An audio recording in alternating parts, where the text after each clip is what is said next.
I do think the AFC this opening weekend, Miami turns out they didn't deserve to be in. Like they had a fantastic season, and if you told me, even though he missed the playoffs, Brian Flores won Coach of the Year. I guess Stefanski's going to win it because he didn't make the playoffs. But if you told me Brian Flores has won it, even with missing, I got no beef. They had no business. They look more like a 7-win team. They do a 10-win team, and they won 10 games. Depending on who their quarterback is.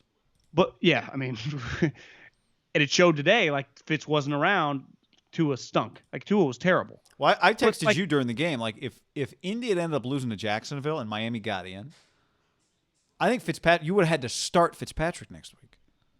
You couldn't have done the Tua thing again, right?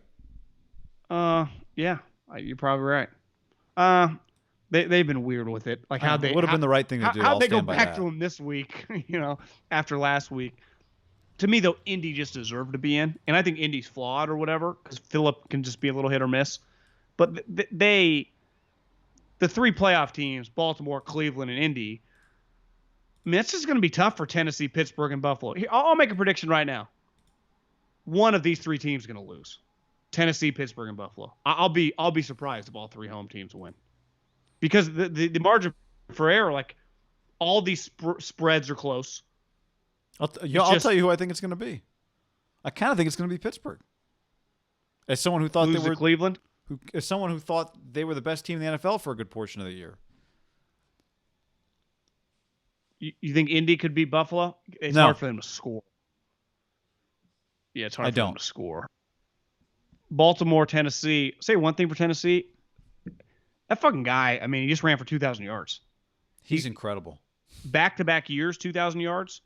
They said on the broadcast that every player in the history of the league that's gone back-to-back 2Ks is in the Hall of Fame. Wow. And you're watching him, you go, yeah, this guy's he's their best player on a team that's now consistently good. Like, dramatically their best player on team. They have other good players, and it's just like he's just running, hitting guys. It's like, how's he doing this? Because it's not shifty, but it's just he's an ass kicker, man. I thought about Saban a lot when I was watching him on Sunday, watching Derrick Henry. Just like, this guy played in college? That seems unfair. Who'd he play for? Who do you think? You know what's crazy about his career, though, Guy? Is I misspoke. He didn't have 2,000 yards last year. He almost had it, right? Well, he had 1,500 yards last year. So what was that? I heard them say something about Hall of Famers. I think there are only 8. Maybe there are only 8 2,000-yard seasons in the history of the league, but like Chris Johnson is in the 2K. He's something about Hall of Fame. Well, I know he's the first guy to lead the league in rushing back-to-back years since LaDainian Tomlinson. Could it be that stat?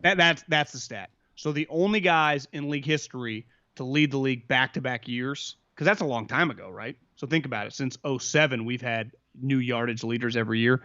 Any guy with back-to-back years leading the league in rushing has made the Hall of Fame, not 2,000 yards. Well, but see, I think you might be right about the 2,000-yard thing because obviously Chris Johnson's not, but everyone else, maybe it's like of the guys that have done it, all but one are. Well, no, Jamal Lewis isn't in the Hall of Fame, so never mind.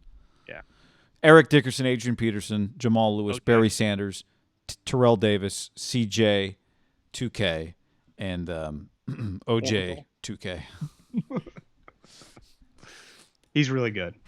To me, the NFC, it doesn't really get good till the second round, I don't think. Yeah, I mean, I do think the Saints, I mean, they had every guy got corona and because of contact tracing. Now, who knows if they're all back? The Bears, I mean, yeah, probably. Aaron Donald said after the game, after the Rams game, that Seattle's who they want to play. Like, they got what they wanted. Seattle's off. I mean, just Russell looked kind of weird. I mean, I wouldn't say they pulled the game out of their ass, but they definitely didn't just control that game. I mean, they were legitimately getting beat, and then they pulled like 2 really good drives. Not out, they just what they normally look like, but they couldn't do that all game long. I got them a little red flag. And then Jamal Adams, something happened on a blitz. He got a stinger, and then I saw Greg Olsen like, "Are you okay?" He's like, "Yeah, my shoulder's kind of weird." Like, that's something to keep an eye on. I think it now. Let's talk through this for a second. I think Green Bay is unlike the AFC. Kansas City is the big favorite, but they have been playing weird. Like Green Bay is the best team in the NFC, and they've been fucking remarkable. Like I'm with you. So the question is, it's interesting, right? Because Tampa's the 5 seed. they would need the Rams or the Bears to win to end up playing Green Bay. Yeah. To avoid playing Green Bay, right? Do you think the Rams could beat Seattle with John Wolford? I mean, he looked like a practice squad guy. I mean, when you put it like that, no. But yeah, I just think Seattle's susceptible. But what I'm getting at is Arizona was also playing with a guy from the Canadian League. That's the worst looking quarterback I've ever. Well, were you watching like all of a sudden they're like, oh, Kyler's back in the game. He pulled like a Roethlisberger. I was like, what? Are you out or are you in? Kind of weird. Here's what I'm getting at, John. Tampa obliterated Green Bay the first time they played. If I'm Tampa, I don't want to play that team again. Remember that game was weird. They got off to a really bad start. Rodgers threw the pick six, and the whole thing fell apart. So you're basically just hoping. Do you think Tampa can beat Green Bay again?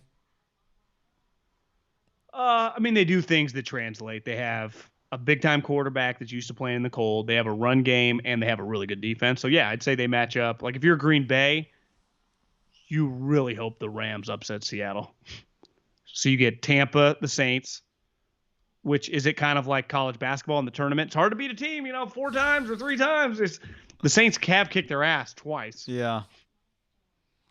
Green Bay is the best team, but there are some bad matchups for them then. To me, the game don't get really interesting in the NFC till the second round. Like, do you think the Bears have any chance to upset the Saints? No. Yeah. But you just don't know what a roster's going to look like either. Yeah, that's another curveball here.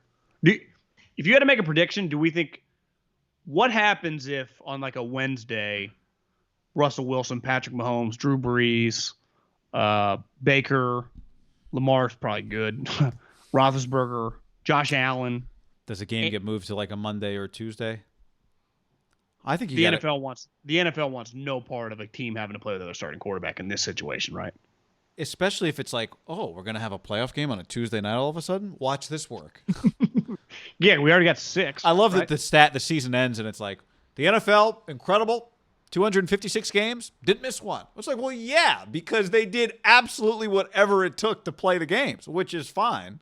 But it was like, sorry, you've had 3 days rest. You're going to play on a Saturday afternoon on the road, and then you're going to play the next Thursday night. You get credit for getting it all in. But there was a lot of weird shit that happened. There was, and I got no issue with it. I'm just saying. A team played a game without a quarterback. I'd say that was the weirdest. You made a team play a game without a quarterback. Was that a Tuesday afternoon or no? Sorry, that was that was a normal game. Yeah, I would say that was weirder. Having a game on it. Was it a Wednesday or a Tuesday? I think it was a Wednesday because we had games on every day. Yeah. So that was the Wednesday afternoon. Monday, Tuesday, and Wednesday. That was the Steelers game on a Wednesday afternoon. Yes. They had a quarterback, but they didn't have Lamar Jackson. Robert Griffin III. Robert Griffin III played the Steelers on a Wednesday afternoon. That to me was weirder than the quarterback for the Broncos. I agree. That was the weirdest moment of the league. But you bring up an interesting question. What would they do? Quarterback close second. What would they do is a very interesting question. I think their inclination, as weird as it would be, to try and move the game if they can first, especially if it's a contact trace and not a positive test. I think you have to be. Because if it's a positive test, part of your product, like good, bad publicity, all that shit. I don't think you can play playoff games without Josh Allen's, the Mahomes, the Russell Wilsons, the Aaron Rodgers. Like, you move it back, and then you just figure it out as you go. But do you agree there's a difference between a positive test where a guy might be out, you might be out 2 weeks, you probably can't wait, versus. I've seen a lot of these positive tests. These guys come back. Well, yeah. I mean, you're right. You get a it's like we're not just gonna power through ahead until we make sure for sure that you've got it. That's one thing I think like in California, like it does feel like there are a lot of false positives just naturally with this test.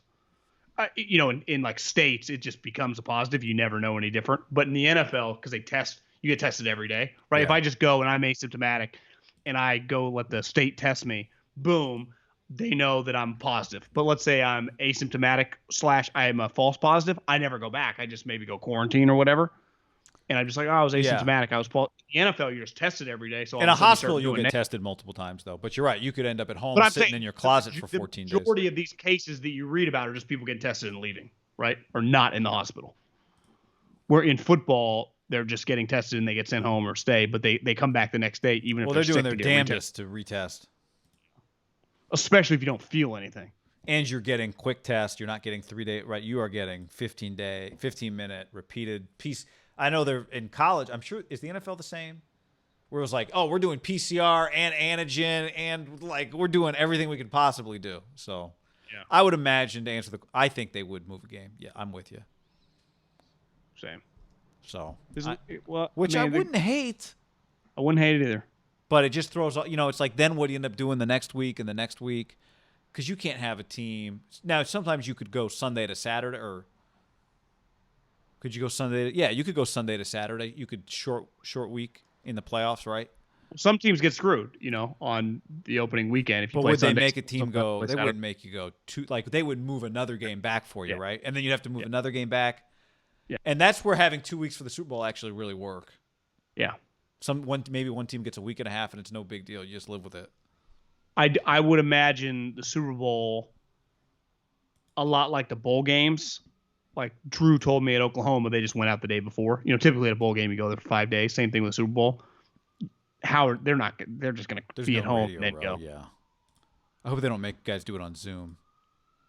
But I'm just saying, like, do you think the team is going to go to Tampa for the week? Wouldn't they just stay in Kansas City or Pittsburgh or wherever you are? I mean, why not? I mean, you could just bubble up at a hotel in Tampa and just be there.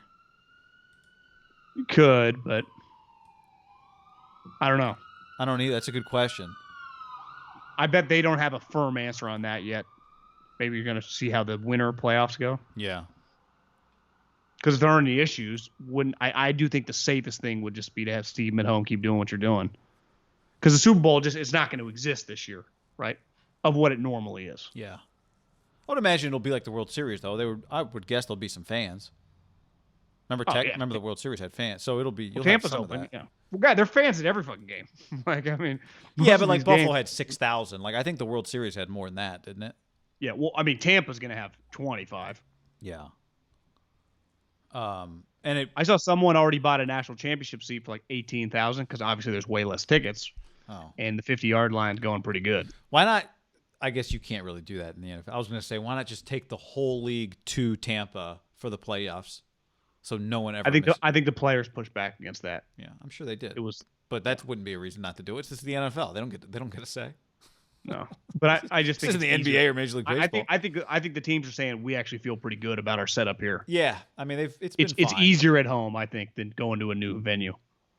I would say the smart move would not be to go, but clearly the NFL doesn't give a shit. Yeah, and I don't mean that in a negative way, like when a lot of media people say it. I just mean like they've been able to do it their style and it's worked out. They don't fine. need to change because it's working. Yeah, for them. Right. I think most players in in general. It's just their sports set up much easier, just given that like you tell guys what to do. For the most part, they listen. It really is. And every day's a work day. Yeah, every day's a work day helps. And they're long Well, days. according to CBA, I think Tuesdays are off. Well, okay, yeah.